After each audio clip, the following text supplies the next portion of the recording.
جیسے کہ سیدنا ابو بکر جو ہیں وہ میرے آقا کے خلیفہ ہیں، کہ حضور کی وفات کے بعد جو خلافت ابو بکر کو ملی۔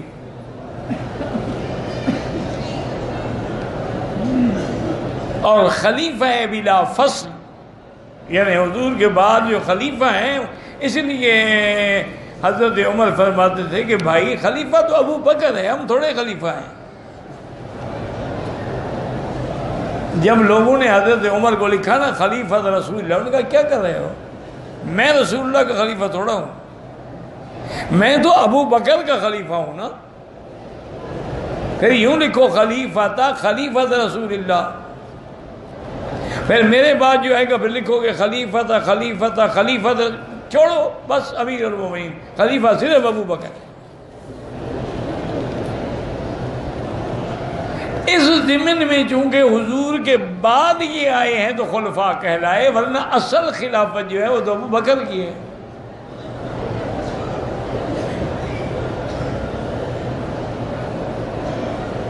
یعنی یہ شان جو سیدنا ابی بکر کو ملی ہے نا وہ کسی کو نہیں۔ سب سے پہلے ایمان لانے والا ابو بکر، سب سے پہلے حرم میں تقریر اور دعوت دینے والا ابو بکر،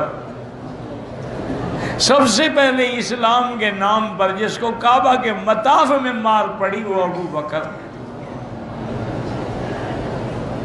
سرکار دو عالم کے ساتھ سفر ہجرت میں جانے والا ابو بکر، اور پھر سارا خاندان جو ہے اعلیٰ سے ادنیٰ تک سب مسلمان، باپ بھی مسلمان، ماں بھی مسلمان، اولاد بھی مسلمان، اولاد کی اولاد بھی مسلمان۔ یہ مقام صرف ابو بکر کو ملا۔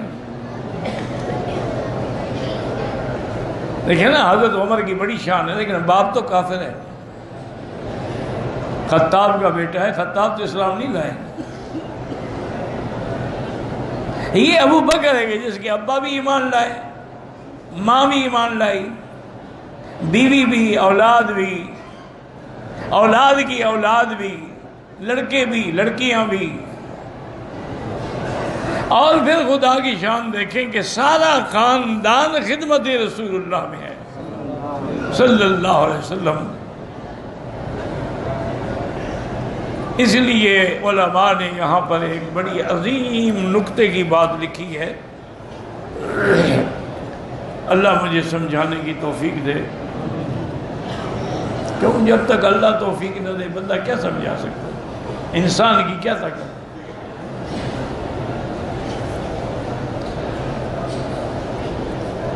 انہوں نے ایک عجیب نکتہ لکھا ہے، انہوں نے کہا خلیفے کا معنی کیا ہوتا ہے، جس کا وہ خلیفہ بن رہا ہے نا اس کی موجودگی میں وہ آ جائے۔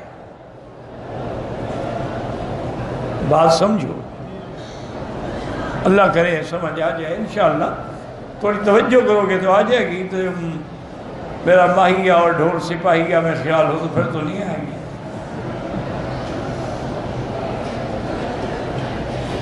مدتیں ہو گئی لیکن ڈھول سپاہی ابھی تک ہے۔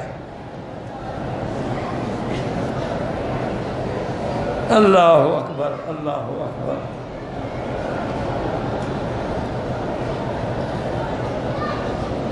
تو اب یہ دیکھیں کہ مثلاً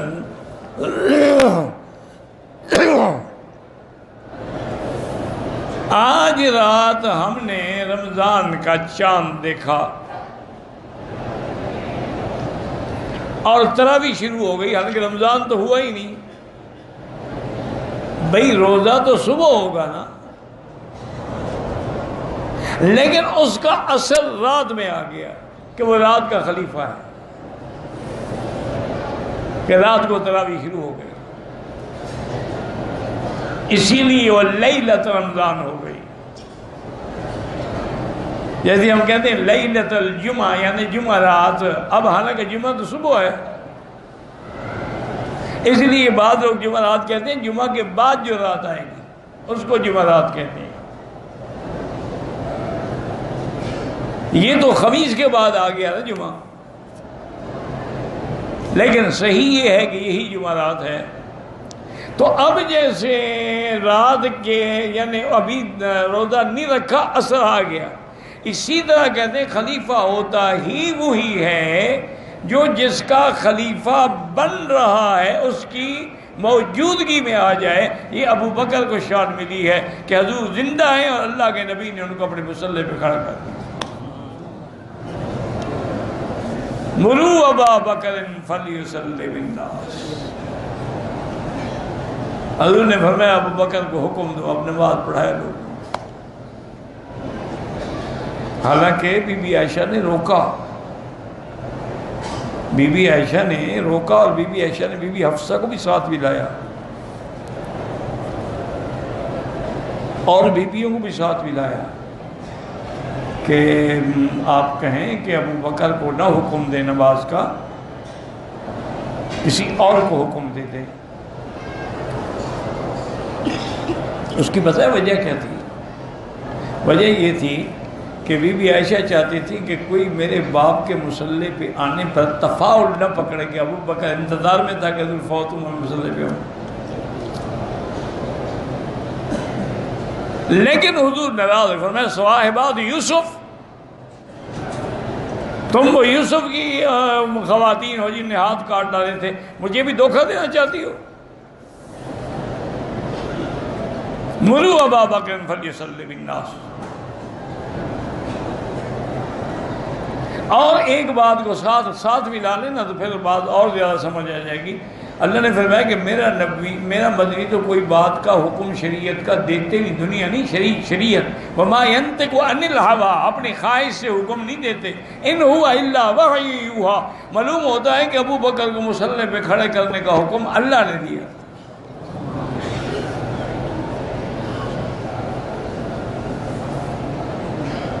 اس لیے حضور پاک نے اصرار کیا، فرمایا مروا ابا بکر فلیصلی بالناس۔ یہ شیعہ کہتے ہیں نا حضرت نے خلافت لکھ دینی تھی، ابو بکر نے نہیں لکھنے دی، عمر نے نہیں لکھنے دی، کاتب تو حضرت علی تھے، تو اس میں عمر اور ابو بکر کا کیا قصور ہے؟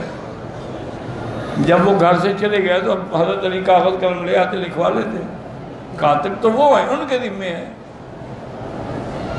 اور اگر حضور کا وہ کہنا کہ ایتونی بقرطاس اللہ کا حکم تھا، پھر حضور نے کیوں پورا نہیں کیا؟ ابو بکر کے لیے جو حکم تھا وہ تو پورا کیا۔